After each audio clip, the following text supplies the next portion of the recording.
इमरान प्रताप गरी।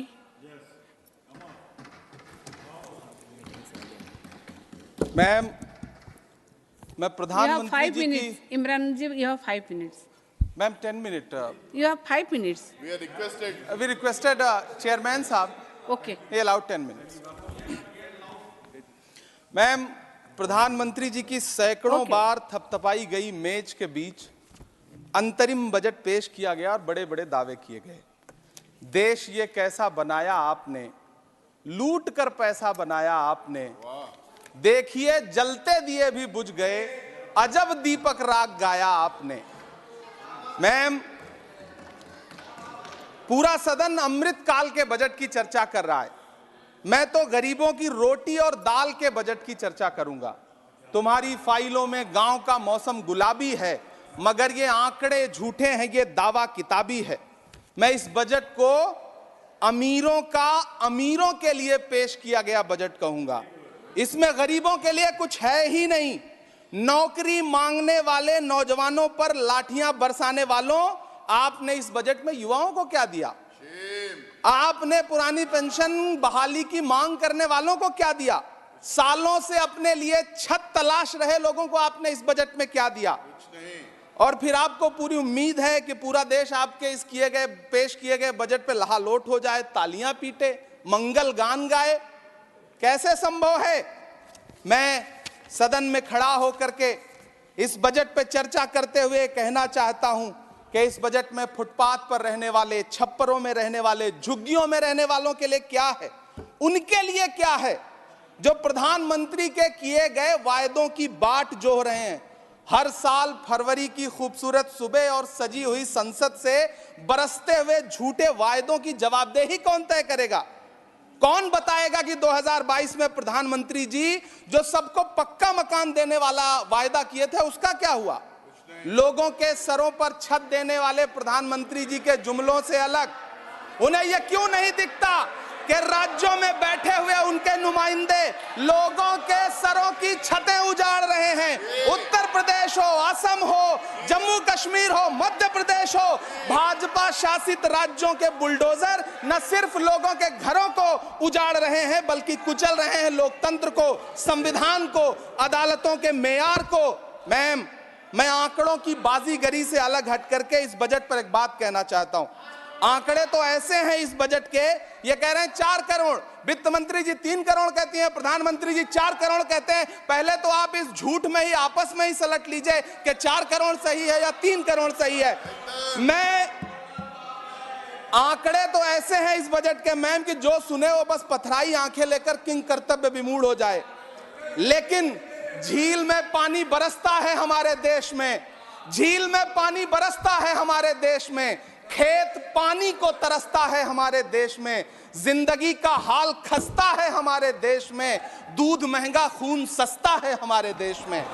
मैम, रोजगार, महंगाई, किसान, मनरेगा, पेट्रोल डीजल के दाम, गैस सिलेंडर के दाम, फसलों की एमएसपी की गारंटी, इन सब जन सरोकार की बातों से इस बजट का कोई लेना देना नहीं। हमारे ट्रेजरी बेंच के साथी हंगामा कर रहे हैं। मैं तो कहना चाहता हूं मैम, वो एक बार इनके एक नेता एक गांव में गए और उन्होंने गांव में कहा कि गांव वालों आओ, मैं तुम्हारी समस्याएं समाप्त करना चाहता हूं।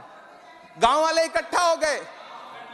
नेताजी ने गांव वालों से कहा बताओ तुम्हारी 2 समस्याएं बताओ, मैं दोनों समस्याओं का यहीं पे समाधान करूंगा। तो गांव वालों ने कहा साहब हमारी पहली समस्या है कि हमारे यहाँ कोई हॉस्पिटल नहीं है।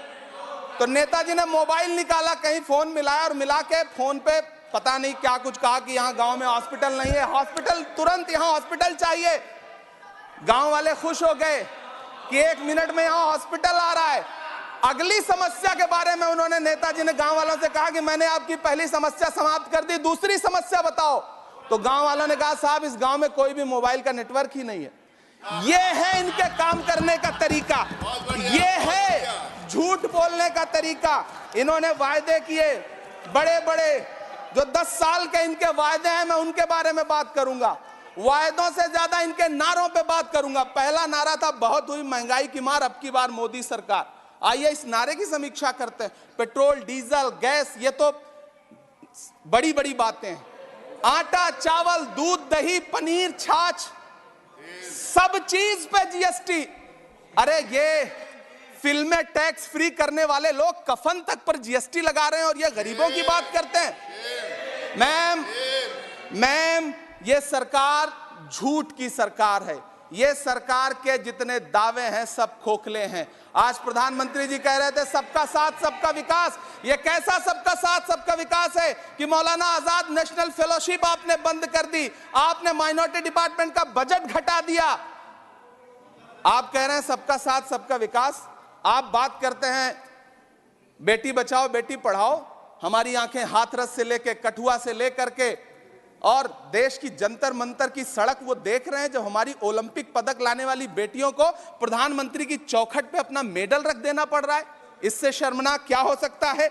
मैम कृषि विकास दर जो 2014 में 4.6% थी, इस वर्ष गिरकर 1.8 कैसे हो गई?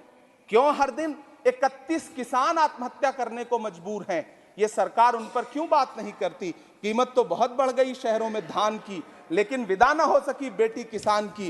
मौका मिला तो लोगों ने कुर्सी के वास्ते तस्वीर ही बिगाड़ दी हिंदुस्तान की, और आज बड़ी बड़ी बातें कर रहे हैं। मैं यहां पर आपसे खड़ा होकर के मैं अंत में इतना कहना चाह रहा हूं कि वित्त मंत्री जी ने बजट में ट्रेनों के डिब्बे को वंदे भारत कोच में बदलने का एक प्रस्ताव रखा अपने भाषण में।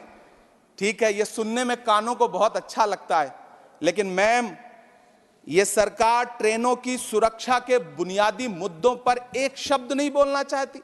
बालासोर हादसे में घायल हुए लोगों की चिता की राख अभी तक ठंडी नहीं हुई है।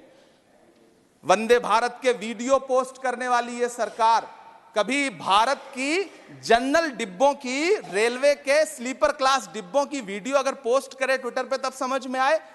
बिहार से, इलाहाबाद से, लखनऊ से दिल्ली आने वाली, मुंबई जाने वाली ट्रेनें देख लीजिए, उनकी हालत देख लीजिए, तो आपको लगेगा कि ये वही ट्रेनें हैं।